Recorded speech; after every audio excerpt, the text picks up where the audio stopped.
Hi. My name is Courtney, and this is just a video diary, I guess, of some things I've been thinking about. I am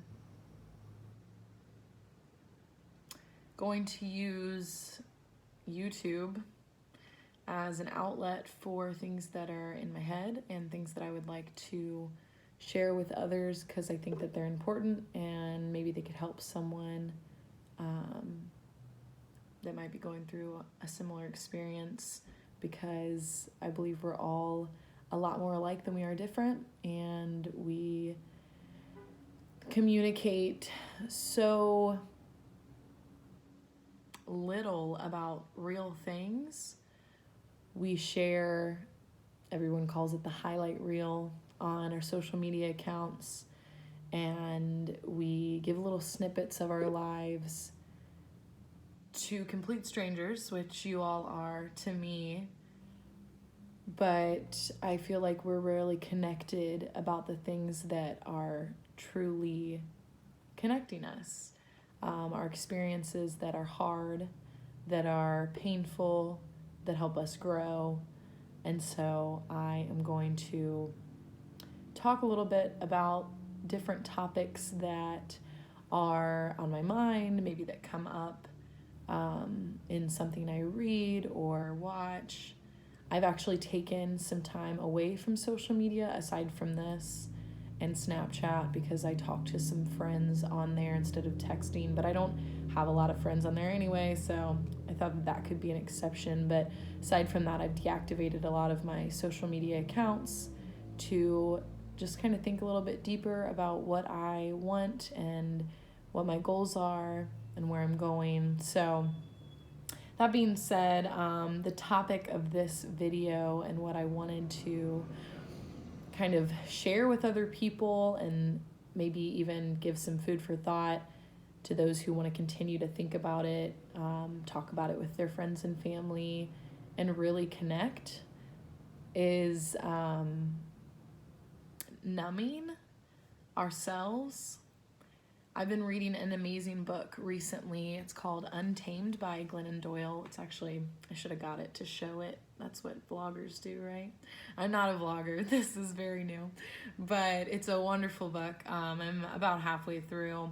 And it's not just something that she wrote about, but it's something that I've been experiencing in many different parts of my life right now.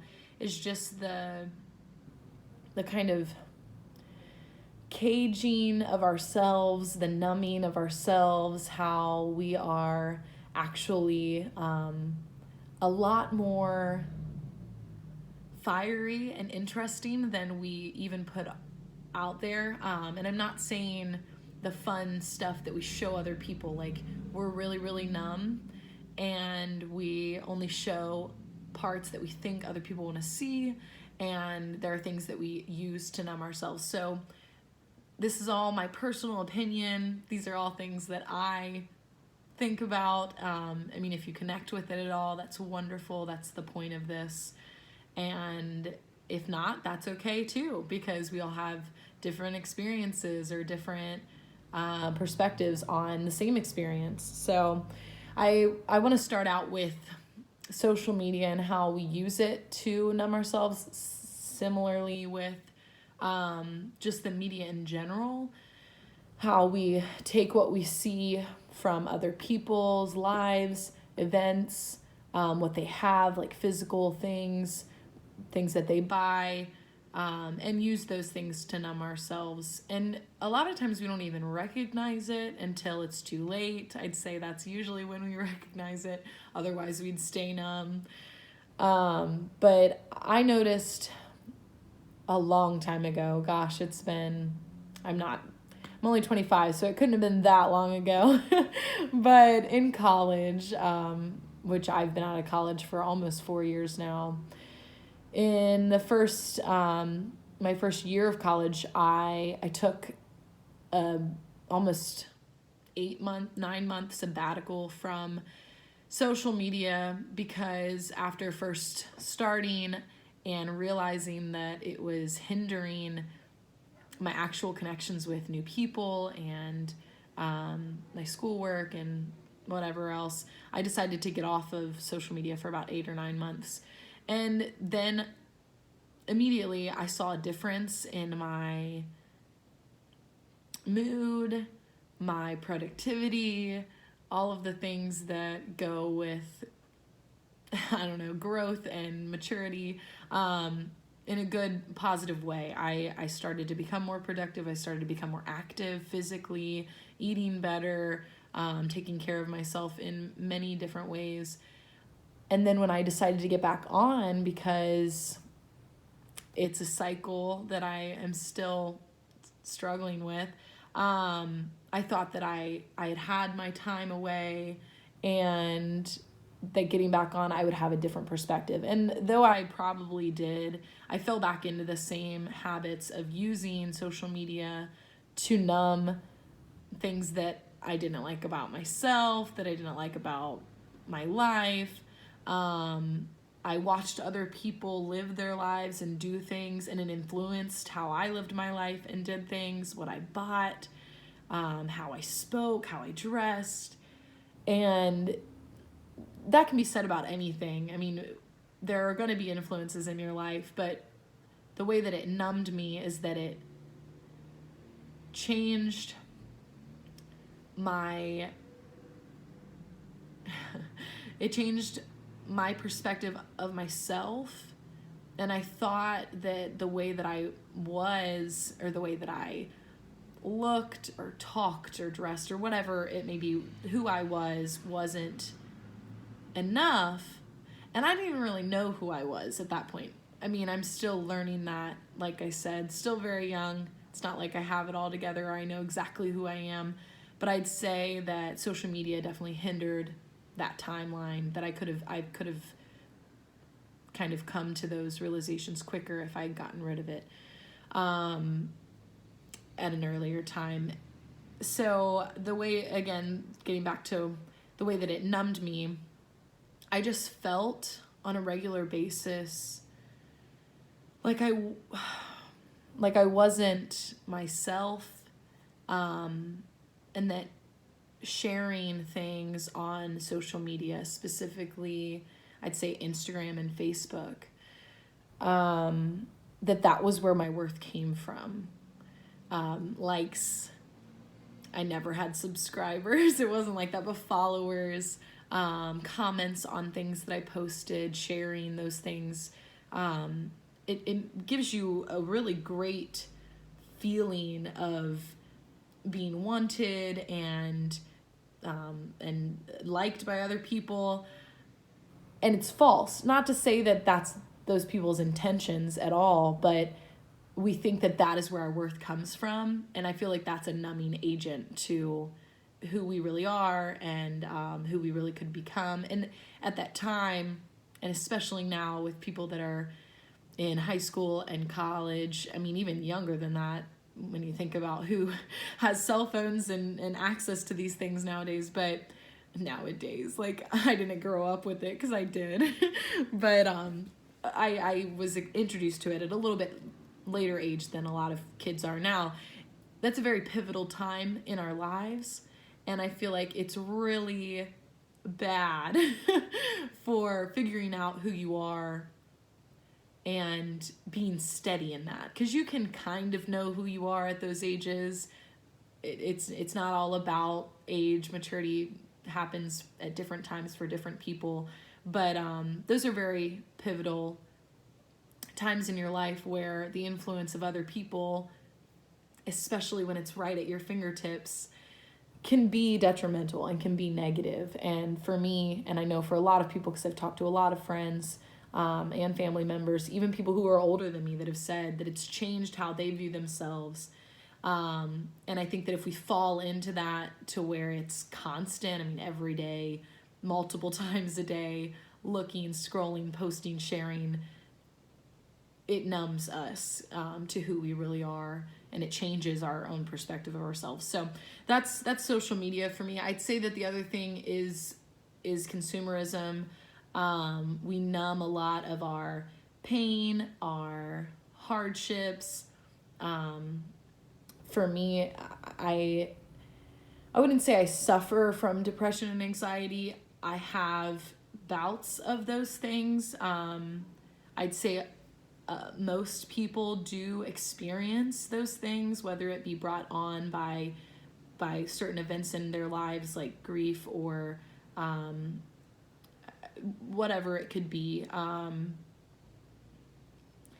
So where I was going with that was basically that consumerism has been a numbing agent for my emotions in so many ways, because there's something thrilling and rewarding about buying things. I'd say that most of us would agree that when you buy things, when you spend money on something, you're looking forward to it, wearing it, having it, going on that trip, whatever it could be. Not to say that travel isn't wonderful, because it is, it's amazing, and I'm a huge fan of going and seeing the world, but spending hard-earned money on things that bring us just a minute of joy is a numbing agent. And for me, again, this is all personal experience, my opinion, I have all too often used that as something to make me happy. And another book that I just finished reading, I like to read a lot, it's called The Fundamental Theory of Happiness. I need to get the author's name. I will put that in the bio part of this, I don't know, description. Wow, you can tell this is my first time doing this, but that talks about essentially that we think that happiness comes from outside, and it doesn't. We know that nothing can make you happy if you're not already happy. One of the quotes that I will live by for the rest of my life, if I can just continue to remind myself of it, is, if you're not happy before you have or do something, you won't be happy when you have or do it. So kind of tying in both like social media and consumerism, the influence of other people paired with buying things and constantly wanting more than what we already have, those things aren't going to make you happy, because if you're not happy before you have them or do them, you're not going to be happy once you have or do them. So I just think that that's something to live by, to tell other people, not like harassing people on the streets, like, go do this. If you're not happy, you're not going to be it's not like that. It's just a good life mantra. Like, it's gonna come from within, and that's a whole other story. I'll get into that at a different time. I think they definitely correlate, like numbness and happiness, but because why would you numb yourself if you're happy? But another thing I wanted to say that I have used in the past, and that many people often fall to using, is drug and alcohol abuse. I've never used anything bad, but I mean, I have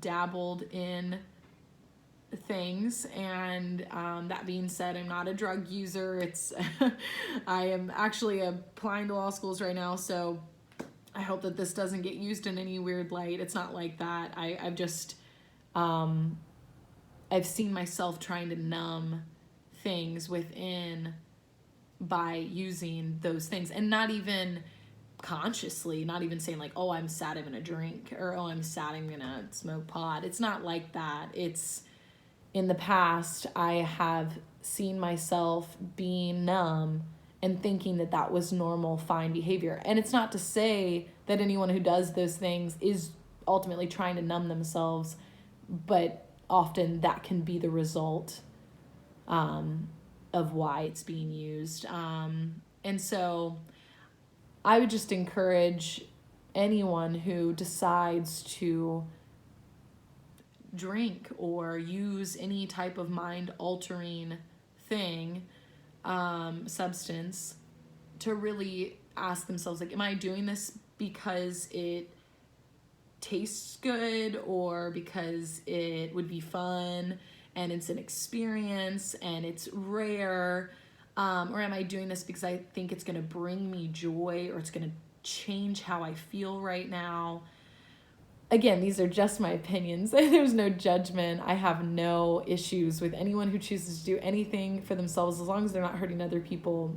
that's your life and it's your decision. And I'm not speaking from a place of wisdom. These are just my opinions on things. But it is used often, and I've used it before in my life to numb how I felt. And like I said, it was very subconscious. I was like, well, I like to have a few drinks with my friends. It's fun. But more often than not, I noticed why I was doing those things. And then I challenged myself to be around people who were having a drink or two in a very normal setting at dinner, even out, just hanging out, not like clubbing, but just going out and having a drink or two, talking, socializing, of course, before the pandemic. And I challenged myself to not do it at all and see how I felt. And it really made me change my own perspective on why I was choosing to do those things. And I mean, peer pressure goes into that. Not that someone was like pressuring me to drink, but you feel compelled to do those things when other people are doing them. And when you just think for a second, like, why are these other people doing it? Why am I gonna do it? Like, do I really want to? Is it something that I think will be fun? Because I mean, I can have a drink and not go any further and have a good time. Or is it something that I think I need to change my mood right now? Or like, oh man, I had a really hard day at work. I should blow off steam with this thing. And is it productive in any way for me personally? And so that was just something that I realized was a numbing agent in my life at different times.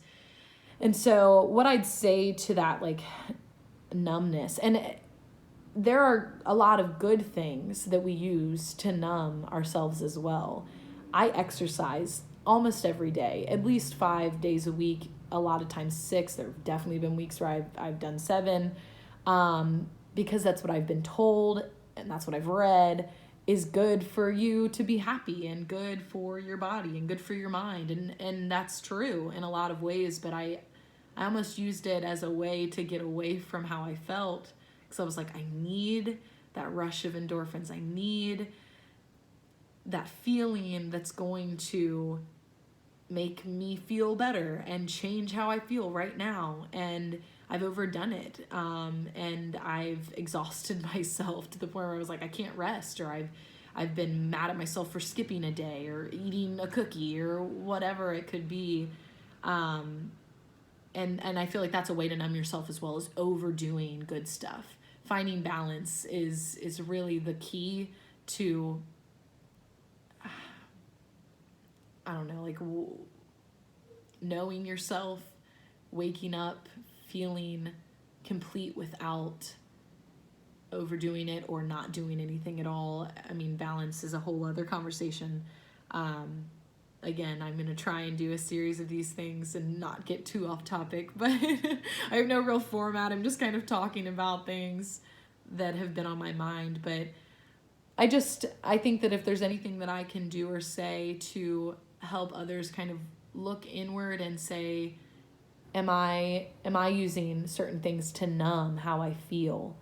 And do I even really know how I feel on a regular basis, or is everything clouding that? In Glennon Doyle's book, she refers to a snow globe. And in her specific snow globe, there's a dragon, and she symbolized that dragon. She used it as a symbol of herself, and that often we're constantly shaking the snow globe that is our life, because we don't want to see what's in the middle, what's really inside us and who we are. We just see the flurries constantly, and we're clouding our vision. And I feel like that's something that I've done in so many different ways, not just the few things that I talked about, but I've used a lot of life's, I'm not going to call them vices, because there's good things to them. There's good and bad to everything. I fully believe that. And but I've used so many things to cloud my vision of who I am and who I truly am and want to be, and it's stunted my growth in a lot of ways. And so I'm trying to use this and use, like I said, the things I read and experiences I have and things I hear to not only grow myself, but maybe help someone else reach that realization so that they could grow further as well. So that's all I've got for right now on this topic. I, again, am going to continue with a series of talks like this. If it helps at all, if it's something that you liked listening to, if there's something that you'd specifically like to hear my thoughts on for any reason, this is really just my way of getting my thoughts out of my head, and if it does reach anyone at all, that's incredible, and I'm glad. But please comment and let me know your thoughts. I'd love to have a discussion about things. I'm going to hopefully continue with this beyond just me sitting in my room and talking, maybe have some discussions with friends and family about certain things, just to share, I don't know, to connect with people, to create a community of mindfulness and growth. So I hope you all have a wonderful day, and thank you so much for watching.